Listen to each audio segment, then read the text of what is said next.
রাজার ঘরে ছোট রানী এলো পদ্মাবতী, রানী পদ্মাবতী। রাজার আরো 6টি রানীর ছিল না সন্তান, পদ্মাবতীর কোলালোতে মিলল সমাধান।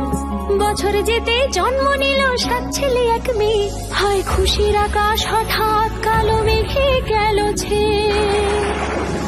হিংসেতে যায় জ্বলে পুড়ে বাকি 6টি রানী, যুক্তি করে ঘটায় ওরা 7 কুমারের হানি।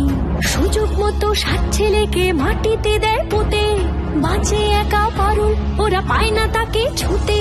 ধাইমা বাঁচায় সেই মেয়েকে বড় করে তোলে, 7 ভাইকে পায় যে পারুল 7টে চাপা ফুলে। এত কিছুর পরেও রাজার বিপদ যে কাটে না, সূর্য নগরে সুখের সূর্য আর ওঠে না। হিংসা বিবাদ বিচ্ছেদ আর প্রেমের কাহিনীতে পারুল বোন কি পারবে 7 ভাই চম্পাকে জাগাতে।